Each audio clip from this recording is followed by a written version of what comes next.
बिस्मिल्लाहिर्रहमानिर्रहीम अल्लाहुम्मा सल्ली अला मुहम्मद व अला आलि मुहम्मद। अस्सलाम वालेकुम व्यूअर्स, अल्हम्दुलिल्लाह आज हम अपनी एपिसोड नंबर 19 रिकॉर्ड करने जा रहे हैं। तो आइए आपके क्वेश्चन लेते हैं जी, बिस्मिल्लाह करें। बिस्मिल्लाहिर्रहमानिर्रहीम। Case number 33। अस्सलाम वालेकुम डॉक्टर राशिदा, मेरी एज 24 है और मेरा वेट 96 केजी है। मेरी हाइट तकरीबन 5 फुट 3 इंच है और मुझे हाइपोथायरॉयडिज्म भी है। उसके लिए मैं थायरॉक्सिन खा रही हूँ। मुझे पीरियड्स भी इरेगुलर आते हैं, उसके लिए डॉक्टर ने मुझे डायन 35 दी है। डॉक्टर ने मुझे कहा है कि आपको पीकोस है, जिसको पीसीओएस भी कहते हैं, आप अपना वजन कम करें। मैं 6 महीने से कोशिश कर रही हूँ, 1 किलो भी कम नहीं हुआ, तो कोई इसका मुकम्मल इलाज बता दें। Thank you.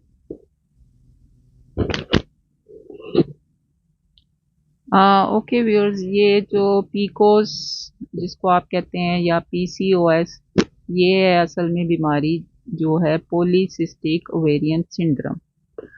अब इसको सिंड्रोम क्यों कहते हैं, डिजीज़ क्यों नहीं कहते? क्योंकि डिजीज़ में पता होता है कि रीज़न क्या है, और वो जब रीज़न आप उसका इलाज करते हैं तो वो बीमारी बिल्कुल ठीक हो जाती है। जैसे लगा लें टाइफाइड जो है वो एक डिजीज़ है, क्योंकि वो हमें पता है कि एक बैक्टीरिया से होती है, और उसका जब हम देते हैं मेडिसिन तो वो बिल्कुल ठीक हो जाता है।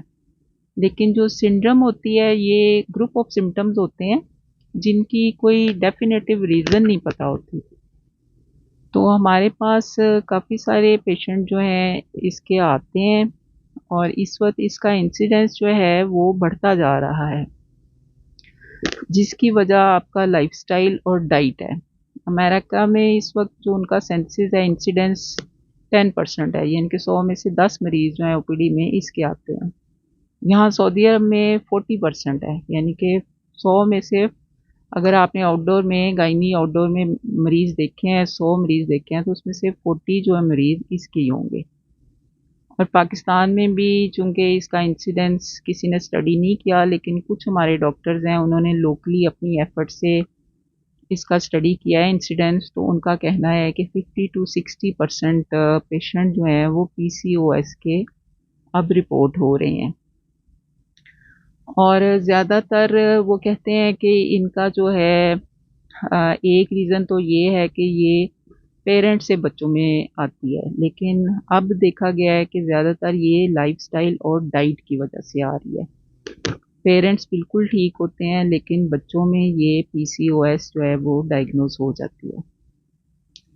तो क्या चीज़ पेरेंट्स नोट करते हैं तो हमारे पास आते हैं, वो ये नोट करते हैं कि बच्ची जो है जब बड़ी होती है तो उसको मेनार्की होती है, यानी कि उसके मेंसेस शुरू होते हैं। तकरीबन किसी को 12 साल में शुरू हो जाते हैं, 12 से 16 के दरमियान शुरू हो जाते हैं, और वो शुरू में तो इरेगुलर होते हैं, लेकिन वो खुद ही आहिस्ता आहिस्ता रेगुलर हो जाते हैं। 16 तक भी अगर किसी बच्चे के मेंसेस नहीं शुरू होते तो फिर वो तो प्राइमरी एमेनोरिया, वो केस ही दूसरा हो जाता है। तो ये ख़वातीन नोट करती हैं कि उनकी बच्चियां जो हैं उनका वज़न बढ़ रहा है, उनके चेहरे पे बाल हैं, उनके चेहरे पे एक्नी है, और उनके पीरियड्स जो हैं वो हर महीने नहीं होते, कभी 2 महीने बाद हो रहे हैं, कभी 3 महीने बाद हो रहे हैं। तो वो फिर परेशान होके हमारे पास बच्चों को लेके आती हैं कि ये क्या वजह है, क्यों इस तरह हो रहा है। और जो शादीशुदा खातून हैं उनके साथ भी ये होता है कि पीरियड रेगुलर नहीं होते और उनको हमल नहीं होता, तब वो फिर हमारे पास आती हैं कि इनफर्टिलिटी हो गई है, तो क्या हम करें कि हमें हमल हो जाए। अब इसकी जो रीज़न लेटेस्ट स्टडी में समझ आई है, वो इन लोगों को समझ आई है कि ये खून में एक हार्मोन है इंसुलिन, वो ज़्यादा हो जाता है और उसकी रेजिस्टेंस हो जाती है, उसकी वजह से ये हो रहा है सारा। अब जब आप लोग स्टार्ची चीज़ें, शुगर वाली और ज़्यादा हाई कार्बोहाइड्रेट वाली चीज़ खाते हैं, तो सडनली जो ब्लड में शुगर है वो आपकी रेज़ हो जाती है, और उसको फिर डाइजेस्ट करने के लिए हमारा पेंक्रियास जो है वो इंसुलिन भी रिलीज़ करता है, और इंसुलिन का लेवल जो है वो काफ़ी ज़्यादा हो जाता है, क्योंकि वो इंसुलिन रेजिस्टेंस हुई हुई होती है बॉडी, तो वो इंसुलिन आपके सेल में तो एंटर नहीं हो सकती, और वो जो सारा ग्लूकोज है वो आप एज ए एनर्जी यूज़ नहीं कर पा रहे होते। तो उसके नतीजे में एक और हार्मोन आपका रिलीज होता है जिसको लेप्टिन कहते हैं, वो ब्रेन को ये सिग्नल देता है कि भूख लगी है। तो ऐसा मरीज फिर भूख पे उसका कंट्रोल नहीं होता, वो और ज़्यादा खाता है, और ये जितना ग्लूकोज है इसका वो उसके लिवर में, उसके मसल्स में, उसकी बॉडी में वो फैट में कन्वर्ट होना शुरू हो जाता है। और अब जब ब्लड में इंसुलिन बहुत ज़्यादा हो जाती है तो वो क्या करती है कि हमारा जो बॉडी में जो फीमेल हार्मोन है वो कम हो जाते हैं, और मेल हार्मोन जो है टेस्टोस्टेरोन, जिसको बॉडी फीमेल बॉडी के लिवर जो है वो नॉर्मली डिटॉक्सिफाई कर देता है और वो काम नहीं करता हमारी बॉडी में। लेकिन जब इंसुलिन बॉडी में ज़्यादा हो जाती है तो लिवर ये वाला काम नहीं अपना कर सकता, और टेस्टोस्टेरोन जो है वो आपके ब्लड में रेज होना शुरू हो जाता है, जिसकी वजह से आपके फीमेल हार्मोन कम हो जाते हैं, और जो हमारे ओवरी है उसमें ओवुलेशन का प्रोसेस जो है वो कंप्लीट नहीं हो पाता। वरना नॉर्मली ये होता है कि हर महीने एक ओवा बनता है और वो 20 mm का बन के खारिज हो जाता है और ओवरी बिल्कुल स्मूथ होती है। लेकिन इनमें क्या होता है कि ओवा कोई 9 mm तक पहुंचता है, कोई 12 mm तक पहुंचता है, बस इससे ज़्यादा आगे नहीं उसका साइज बढ़ता, और ना ही वो अंडा खारिज होता है, जिसकी वजह से ओवरी के अंदर छोटी छोटी सी सिस्टें बन जाती हैं, जिनकी फिर जब अल्ट्रासाउंड करते हैं तो उस पे ऐसी अपीयरेंस आती है जैसे नेकलेस होता है ना, इस तरह की। इसलिए इसको पॉलीसिस्टिक ओवरी कहते हैं, वो छोटी छोटी सी सिस्ट बननी शुरू हो जाती हैं। और फिर ये जो आपका टेस्टोस्टेरोन है इससे फिर आपको एक्नी हो जाती है, और आपके जिस्म पे इस तरह बाल, चेहरे पे, दाढ़ी पे, मूंछों पे, बैक पे, छाती पे इस तरह बाल आते हैं जैसे मेल के होते हैं ना। और सर के बाल गिरने शुरू हो जाते हैं, क्योंकि सर के बाल तो फीमेल हार्मोन्स की वजह से बड़े अच्छे औरतों के बाल होते हैं। तो मर्दों के तो सर पे बाल इतने अच्छे नहीं होते, उनकी तो ज़्यादातर टिंडी होती है, वो इस हार्मोन की वजह से होती है, टेस्टोस्टेरोन की वजह से उनकी बॉडी पे ज़्यादा बाल होते हैं। तो यही जो है सूरत हाल इनके साथ होनी शुरू हो जाती है।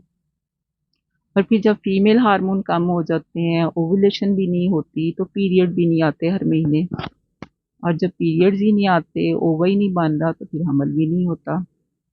अब इन सारी चीज़ों को ट्रीट करने के लिए सबसे ज़्यादा तो ये है कि आप अपनी डाइट में और लाइफस्टाइल में मॉडिफिकेशन करें।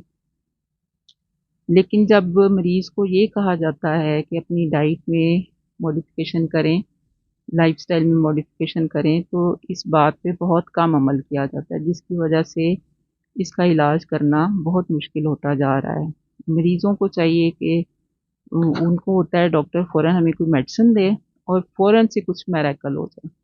तो डॉक्टर्स भी फिर क्या करते हैं, अगर वो सिम्प्टोमेटिक ट्रीटमेंट शुरू कर देते हैं, आप आए हैं आपके मेंसेस रेगुलर नहीं है, वो आपको गोलियों पे डाल देते हैं, किसी को डाइन 35 पे डाल देंगे, किसी को फैमला 28 पे डाल देंगे कि जी मंथली मेंसेस आए। और अगर आपको प्रॉब्लम है कि आपके बच्चे नहीं हो रहे हैं तो आपको वो प्राइमरी पे डाल देंगे कि आपको मंथली मेंसेस आए, साथ ही क्लोमिफिन देंगे ताकि आपकी ओवुलेशन इंडक्शन हो जाए और आपको हमल हो जाए। और इस तरह फिर वो हमल कम ही चलता है। 75% लोग जिनको पीसीओएस है उनको इनफर्टिलिटी होती है, यानी कि उनको हमल नहीं होता है। तो फिर जब ऐसे मेडिसिन देने से होता है तो वो अक्सर फिर वो चलता नहीं है और अबॉर्शन भी हो जाती है, या फिर वक्त से पहले डिलीवरी हो जाती है। तो अगर आप इसकी रूट कॉज को ख़त्म नहीं करेंगे तो ये बीमारी बढ़ती जाएगी, और लेटर ऑन लाइफ ये फिर आपको शुगर हो जाएगी, ब्लड प्रेशर हो जाएगा, दिल की बीमारियां हो जाएंगी। और ये जो 2-2 3-3 महीने मेंसेस नहीं आते, तो बच्चेदानी के अंदर की जो तह है जिसे एंडोमेट्रियम कहते हैं वो भी बहुत मोटी हो जाती है, जो कि एक रिस्क फैक्टर है कि ये कैंसर बन जाएगी। तो ऐसे लोगों को फिर लेटर ऑन यूट्रस का कैंसर भी हो जाता है। तो इसका जो स्टडी की है उन्होंने, आपकी डाइट और लाइफस्टाइल से जो चेंज किया है, ये बाकायदा स्टडी से वो बताते हैं। उन्होंने स्टडी की है ऐसी खवातीन पे जिनको ये पीसीओएस था, उनके पीरियड ठीक नहीं थे, उनका वज़न बहुत ज़्यादा था, उनके चेहरे पे जिस्म पे बाल थे, एक्नी थी और उनके बच्चे नहीं हो रहे थे क्योंकि उनकी ओवुलेशन ही नहीं हो रही थी, अंडे ही नहीं बन रहे थे प्रॉपर साइज़ के। तो उन्होंने उन लोगों को फिर डाइट इस तरह की दी जिसमें शुगर और कार्बोहाइड्रेट्स नहीं थे। उनकी डाइट में सिर्फ प्रोटीन और फैट्स थी और उन्होंने उनकी आपने कैलोरीज रिस्ट्रिक्शन की कि 1000 से ज़्यादा कैलोरीज नहीं खानी है एक दिन में, 2 मील लेने हैं, 2 दफ़ा खाना खाना है, एक खाना खाना है, उसके 8 घंटे के बाद दूसरा खाना खाना है और बस। दरमियान में वो जो ग्रासिंग वाला सिस्टम है कि हर वक्त चरते रहना, हर वक्त खाते रहना, वो नहीं। वो हामला औरतों का स्टाइल है। हामला औरतों ने इस तरह खाना होता है, तभी तो उनको मना किया इस्लाम में कि आप रोज़ा ना रखें, अपना रोज़ा बाद में रखें। क्योंकि वो एक दफ़ा अगर खाएँगी तो उनको उल्टी आ जाएगी, उनके हार्मोन ही बॉडी में इस तरह के होते हैं कि उनकी डाइजेशन बहुत स्लो हो जाती है। तो वो ज़्यादा खाया हुआ फूड जो है वो डाइजेस्ट ही नहीं कर सकती। वो थोड़ा-थोड़ा हर घंटे 2 घंटे के बाद खाती हैं, उससे फिर वो उनका हाज़मा भी ठीक रहता है और उनका जो है ग्लूकोज़ लेवल वो भी ठीक रहता है। तो इन लोगों को इन्होंने जब यूँ करवाया तो वो बिल्कुल ठीक होगा, उनका पीसीओएस भी रिवर्स हो गया, जिनको हमल नहीं हो रहा था उनको हमल भी हो गया, जिनके वज़न नहीं कम हो रहे थे उनका वज़न भी कम हो गया और उनकी ये जो प्रॉब्लम थी बालों की और एक्ने की ये भी सेटल होनी शुरू हो गई। तो आप लोग इस वक़्त फ़ायदा उठाएँ, रोज़े हैं, रोज़ों में तो वैसे ही आपने 2 दफ़ा खाना खाना है, 1 दफ़ा सहरी में और 1 दफ़ा इफ्तारी में। तो आप लोग अपना पोर्शन कम करें, अपनी कैलोरीज़ जो हैं 1000 पे फिट करें। आपने 2 दफ़ा जो खाना खाना है सहरी इफ्तारी उसमें 1000 से ज़्यादा कैलोरीज़ नहीं होनी चाहिए और लिक्विड जो है वो तकरीबन 1.5 लीटर आपने यूज़ करना है। उसमें आपकी चाय है, पानी है, लस्सी है, दूध है, जो कुछ भी है। शुगर आपने यूज़ बिल्कुल नहीं करनी किसी भी चीज़ में, ना ही शुगर वाले drinks, Pepsi, Coca Cola, juice, bakery के आइटम, बिस्किट, डबल रोटी, ये सारा कुछ आपने नहीं लेना।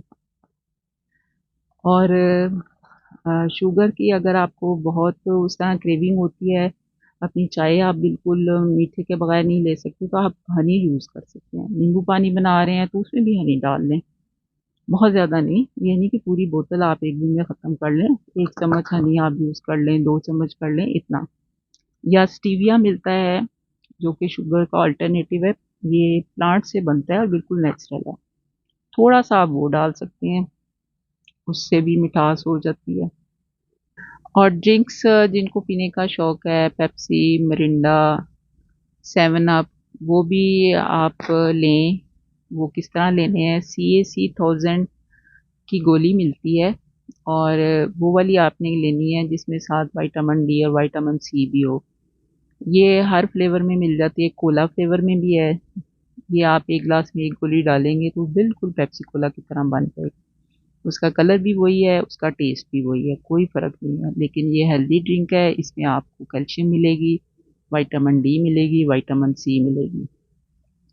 और ये ऑरेंज फ्लेवर में भी है और लेमन फ्लेवर में भी है, जो भी आपको पसंद हो वो ये लें और ये वाले ड्रिंक पिएँ और वो जो ड्रिंक है असली वाले 7 अप, पेप्सी, वो आपने छोड़ देने हैं।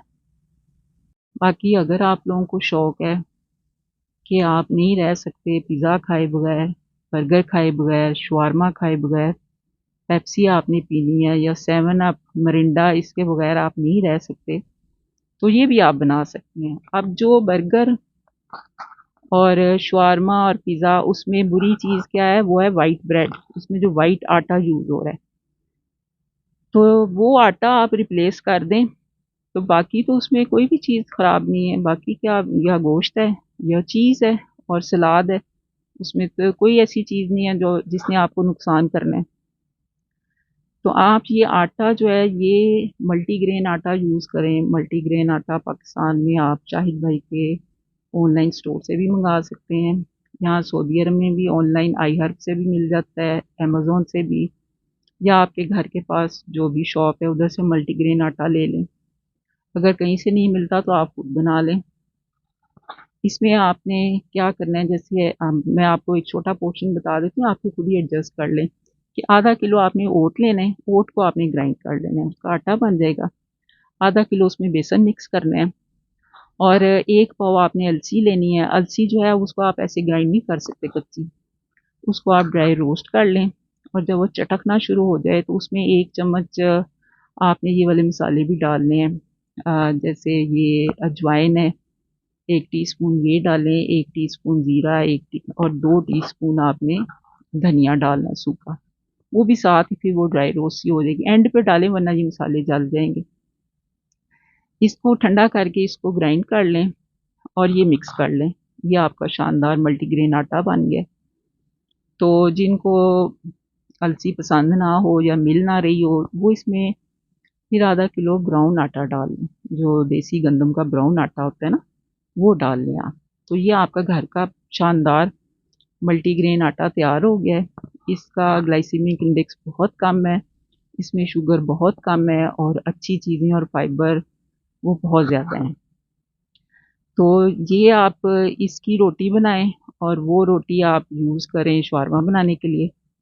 इसको आप बेक भी कर सकते हैं और जिस तरह भी बेकिंग डो में बनाते हैं, पिज़्ज़ा, बर्गर, ब्रेड, सारा कुछ इससे बन जाएगा। थोड़ी सी मेहनत करें अगर आपको ये फूड वाकई खाने का शौक़ है। तो ये आप इनसे ये फूड बनाएं तो ये इंशाल्लाह बिल्कुल ठीक रहेगा। जब आप 1000 कैलोरीज लेंगी और ये शुगर फ्री फूड खाएंगे तो 1 महीने में आपका इंशाल्लाह 2 किलो वज़न कम होगा और आपकी ये जो सिम्टम्स हैं, मेंसेस रेगुलर होने शुरू हो जाएंगे, स्किन आपकी फ्रेश होनी शुरू हो जाएगी, बाल गिरने बंद हो जाएंगे। 6 महीने आपने ये सिर्फ करना है। उसके बाद आप एक दिन चीट डे इसमें ऐड कर सकते हैं। अभी रमज़ान है, अभी फ़ायदा उठाएं, आपकी आदत डेवलप हो जाएगी और रमज़ान के बाद इसको जारी रखें। और वही 2 मील आप अपने सेट कर लें कि 2 मील आपने खाने हैं। एक जैसे आप सुबह खा लें और एक शाम को खा लें और फिर बाकी आपने सिर्फ ड्रिंक्स पीने हैं, वो भी जिसमें शुगर नहीं, शुगर फ्री ड्रिंक्स, चाय, कॉफ़ी, ग्रीन टी, ये सारा आप पानी शानी ये सब में कोई मसला नहीं है। जो फिज़िकल एक्टिविटी आपने करनी है उसमें आपने वॉक करनी है। पूरे दिन में आपने 3 घंटे वॉक करनी है, एक ही दफ़ा नहीं 3 घंटे, यानी कि पूरे 24 आवर में आपके 3 घंटे वॉक करनी है। आपका अगर सेडेंटरी लाइफस्टाइल है, ज़्यादा चलना फिरना नहीं है, तो हर घंटे 2 घंटे बाद उठ के 15-20 मिनट आप चल लें। आपका जो मोबाइल है उसमें वो ऐप है, वो काउंट करता है कि आपके कितने स्टेप्स हो गए ना, तो तकरीबन 10,000 स्टेप्स होने चाहिए। या 1 घंटे में अगर आपके पास ये ऐप नहीं है तो 3 घंटे आपने तकरीबन वॉक करनी है। तो घर में फिर अगर इस तरह का लाइफस्टाइल है, बाहर नहीं जा सकते, तो एक वो एक्सरसाइज वाला साइकिल मिलता है, वो भी रखें। 20 मिनट तकरीबन डेली इसको आपने चलाना है। तो बस ये करेंगे तो इंशाल्लाह ये आपका पीसीओएस का मसला बिल्कुल ठीक हो जाएगा। आपके मेंसेस भी रेगुलर हो जाएंगे और किसी किस्म की आपको जो मेडिसिन वगैरह खा रहे हैं वो भी आपकी इंशाल्लाह छूट जाएंगी।